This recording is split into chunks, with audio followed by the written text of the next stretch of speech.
नमस्कार, आप देख रहे हैं साधना प्लस न्यूज। आपके साथ मैं अंजलि, आप सभी का स्वागत करते हुए हिमाचल प्रदेश के हमारे इस बुलेटिन में खबरों की ओर रुख करेंगे। इससे पहले नजर डालते हैं सुर्खियों पर।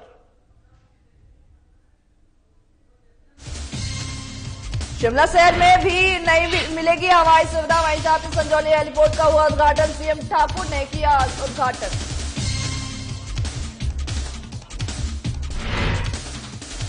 नए वेतनमान की अधिसूचना जारी। वेतन विसंगति से कर्मचारी उठा रहे भारी परेशानी। कर्मचारी एसोसिएशन सीएम से करेंगे मुलाकात।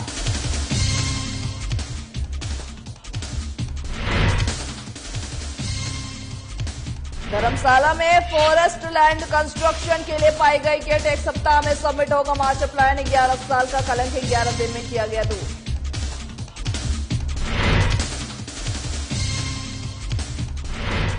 नाहन में रिवाइज पे स्केल से नाराज स्कूल प्रवक्ता। शिक्षक संघ वेतनमान में कटौती का आरोप। पुरानी पेंशन को बहाल करने की थी मांग।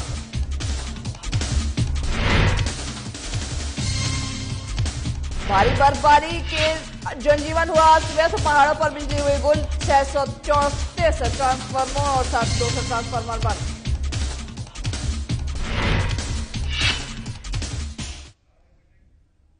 मुख्यमंत्री जयराम ठाकुर ने ओक ओवर अपने निवास में शिमला शहरी विधानसभा क्षेत्र के मंडल मिलन कार्यक्रम को संबोधित करते हुए कहा है कि पार्टी को जमीनी स्तर पर मजबूती प्रदान करने के लिए प्रत्येक मंडल कार्यकर्ताओं को अधिक समर्पण और प्रतिबद्धता के साथ कार्य करना होगा। साथ ही साथ मुख्यमंत्री ने आगे कहा कि आगामी शिमला नगर निगम चुनावों में बीजेपी को जीत सुनिश्चित करने के लिए पार्टी कार्यकर्ताओं को अधिक समर्पण और प्रतिबद्धता के साथ ही कार्य करना होगा।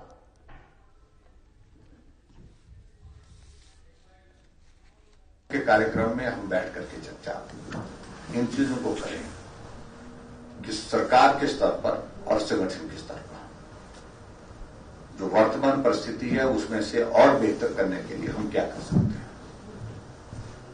हम लोग चुनाव के इस दौर में चुनावी वर्ष में हैं और तो स्वाभाविक है इस बात को लेकर के कि हमको अब उस तरह से तैयारी करनी है, चुनाव की तैयारी करनी है।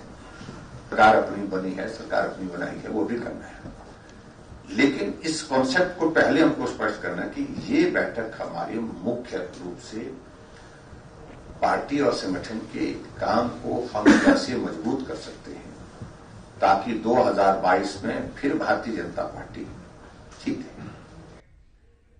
शिमला के लोगों को अब शहर के बीच ही हवाई सेवा की सुविधा मिलेगी। दरअसल आपको बता दें कि हिमाचल प्रदेश के मुख्यमंत्री जयराम ठाकुर ने शिमला में हेलीपोर्ट का लोकार्पण किया है। बता दें कि इससे पहले हवाई मार्ग से आने वाले पर्यटकों को जुब्बड़हट्टी की हवाई पट्टी पर उतरना पड़ता था, लेकिन जो शहर से बहुत दूर था। शिमला से जुब्बड़हट्टी के लिए 1 घंटे से ज्यादा समय लगता है वहीं, लेकिन अब शहर के साथ ही हेली टैक्सी की सुविधा भी मिलेगी। 18 करोड़ की लागत से इस हेलीपोर्ट को तैयार किया गया है। वहीं साथ ही साथ अब प्रदेश सरकार उड़ान 2 योजना भी यहीं से शुरू करेगी। यही नहीं, एयर एम्बुलेंस की सेवा के लिए इस हेलीपोर्ट का इस्तेमाल भी किया जाएगा।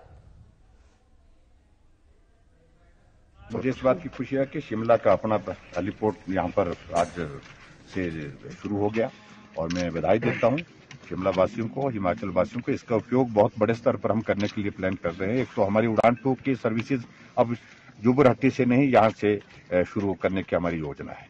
और उसके साथ साथ में जो टूरिस्ट पूरे देश दुनिया से आते हैं, शिमला देखने के लिए आते हैं, उनको जॉय राइड की भी एक सुविधा यहाँ पर हम आने वाले समय में हम करने वाले हैं।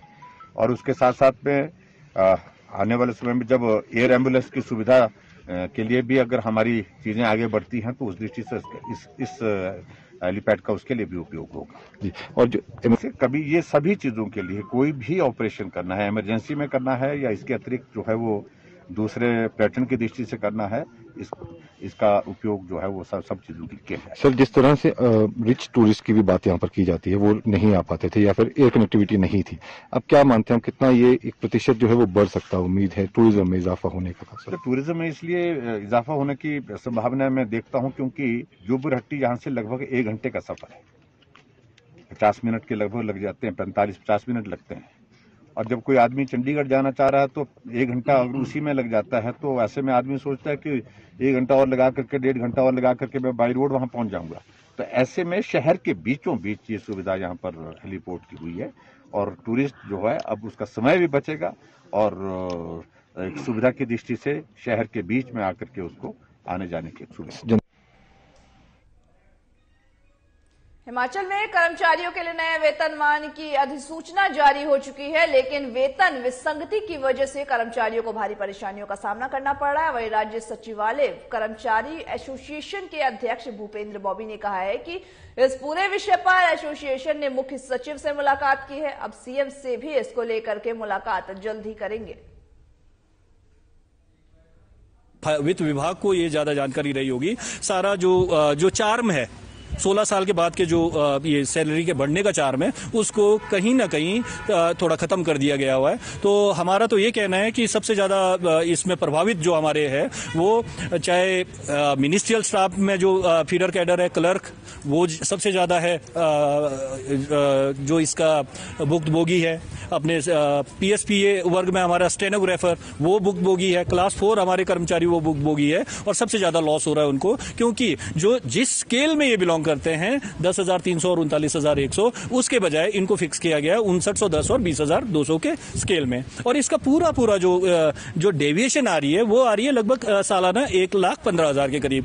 और ये जब तक कि अगला प्रमोशन आप नहीं ले लेते हैं अपने रिस्पेक्टिव कैडर्स में, या सीनियर असिस्टेंट या फिर सीनियर स्किल स्टेनोग्राफर के पोस्ट पे, तब तक ये आप इसमें विक्टिमाइज रह रहे हैं।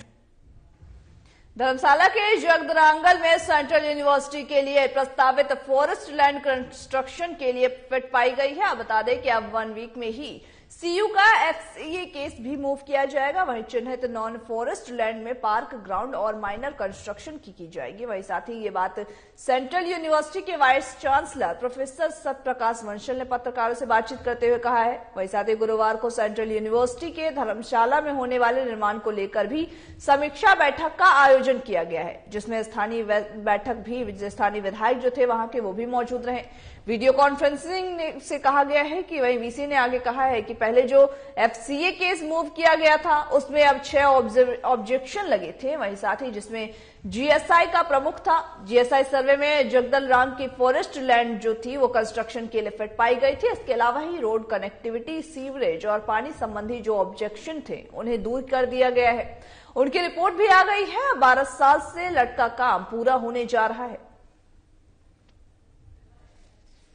ये बहुत महत्वपूर्ण दिन है, क्योंकि जब हम 10 दिन पहले बैठे थे उस समय में कुछ एक जो ऑब्जेक्शंस थे, जो हमारे विश्वविद्यालय का केस एफसी के लिए पहले मूव हुआ था, उसमें लगभग 6 ऑब्जेक्शंस थे। पहला ऑब्जेक्शन जीएसआई को लेकर के था, जो ऑलरेडी रिमूव कर दिया गया है। जीएसआई ने प्राइमा फेसी जो रिपोर्ट सबमिट की है उसके मुताबिक ये है कि जो मेन लैंड है फॉरेस्ट लैंड जगदरांगल में, that is fit for construction, वो रिपोर्ट हमारे पास आ गई है। जो कुछ और ऑब्जेक्शंस थे वो बाकी डिपार्टमेंट्स को लेकर के थे, जैसे रोड कनेक्टिविटी को लेकर के था।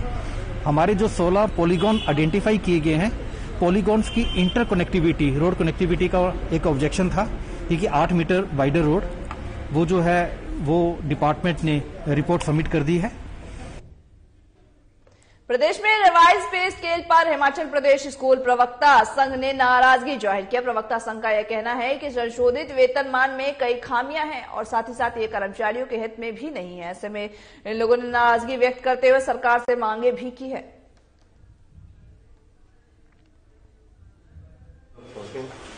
हिमाचल प्रदेश विद्यालय प्रवक्ता संघ जिला सिरमौर प्रेस के माध्यम से सरकार का ध्यान 3 चीजों पे लाना चाहता है। सबसे पहला है रिवाइज पे स्केल, गवर्नमेंट कहती है, पर हमारे कंफ्यूजन में ये लगता है कि अगर हम अपना इंटरप्रेट करें तो हमें लग रहा है कि रिड्यूस्ड और कंफ्यूज पे स्केल है, क्योंकि सैलरीज को मैक्सिमम रिड्यूस किया गया है और कंफ्यूजन इस नाते क्रिएट हो रहा है कि बहुत सारी चीजें बहुत क्लियर नहीं है। कैसीपीज के इश्यूज हैं वो क्लियर नहीं है, एरियर्स किस फेज में और कैसे मिलेगा वो इश्यूज क्लियर नहीं है। दूसरा कंसर्न हमारा है पुरानी पेंशन बहाली का। तो हम लोगों के पास आरटीए के कुछ डेटा हमने प्रेस के साथ यही शेयर कर रहे हैं कि जिसमें लगभग 6,000 करोड़ सरकार का एनएसडीएल के पास है, जबकि सरकार अगर पुरानी पेंशन को बहाल करती है तो विधानसभा में खुद कन्फेस किया गवर्नमेंट ने कि 5,000 करोड़ की लायबिलिटी रहती है, जिससे लगभग 1,000 करोड़ गवर्नमेंट के पास बचता है। और एनुअल ये 500 करोड़ की लायबिलिटी की बात करते हैं तो हम 600 करोड़ का डेटा मान के चले कि एनएसडीएल गवर्नमेंट की ओर से ही 600 करोड़ लेके जा रहा है। पुरानी पेंशन बहाल की जाए। और तीसरा मुद्दा हमारा था, जो बहुत लंबे समय से एसएमसी के माध्यम से काम कर रहे हैं टीचर्स, उन टीचर्स की सेवाओं को नियमित किया जाए, उसके लिए पॉलिसी स्टेट गवर्नमेंट को बनाए।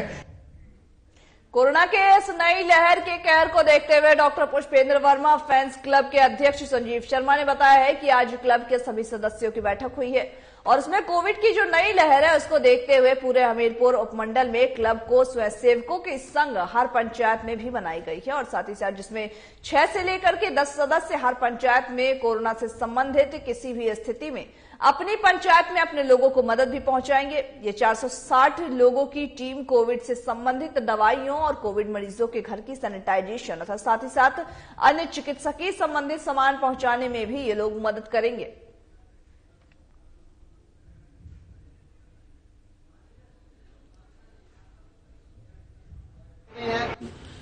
जो कोरोना की तीसरी लहर चली हुई है उसके ऊपर जो हमारे आइकॉन थे उन्होंने हमें समझाया कि ऐसे ऐसे लोगों की मदद करनी है, तो हमने पूरी हमीरपुर के अंदर 96 बूथ है और कुछ पंचायतें थी जैसे कि पूरे हमने 46 के आसपास थी, उनमें हमने 460 बंदों की एक टीम बनाई है जो हर पंचायत में, किस पंचायत में 6, 7, किसी में 8 के 9, यानी 6 से 10 बंदों की टीम हमने हर पंचायत के अंदर बनाई हुई है जो कि तीसरी लहर से लड़ने में लोगों की मदद करेगी। जैसे कि जब अभी सुनने में आ रहा है कि टोटल लॉकडाउन हो जाएगा तो लोगों को हर सुविधा देनी है हमने।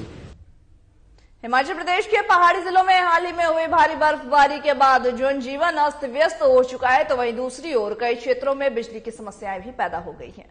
डलहौजी सर्कल के अंतर्गत आने वाले 634 ट्रांसफार्मर भारी बारिश के चलते बंद हो गए हैं, जिनमें से कि 434 ट्रांसफार्मर ठीक करा लिए गए हैं और बाकी के 200 के आसपास ट्रांसफार्मर अभी भी बंद हुए हैं, जिन्हें की खोलने की कोशिश की जा रही है। आपको बता दें कि पहाड़ी इलाकों में भारी बर्फबारी होने से बिजली ठप हो गई है, जिसके चलते ग्रामीणों को दिक्कतों का सामना करना पड़ा है। वहीं दूसरी ओर बिजली विभाग की बड़ी मशक्कतों के साथ ही बिजली बहाल करने के लिए युद्ध स्तर पर कार्य जारी है। इसको लेकर के ठेकेदार सहित ग्रामीण क्षेत्र में बिजली विभाग के कर्मचारी भी अपनी सेवाएं दे रहे हैं, ताकि जिन इलाकों में बिजली अभी भी नहीं पहुंच पाए हैं वहां पर बिजली को पहुंचाने का कार्य किया जाए।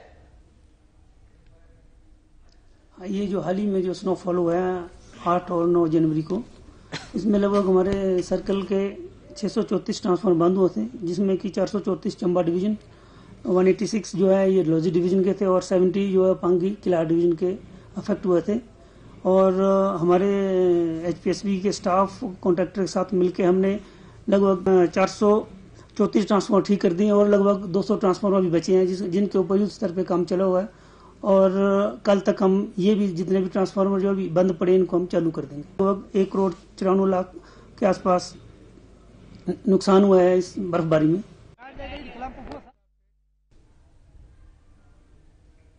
खबरें हिमाचल प्रदेश में बस इतना ही। मुझे दीजिए इजाजत और तमाम बाकी खबरों के अपडेट्स के लिए देखते रहिए साधना प्लस न्यूज।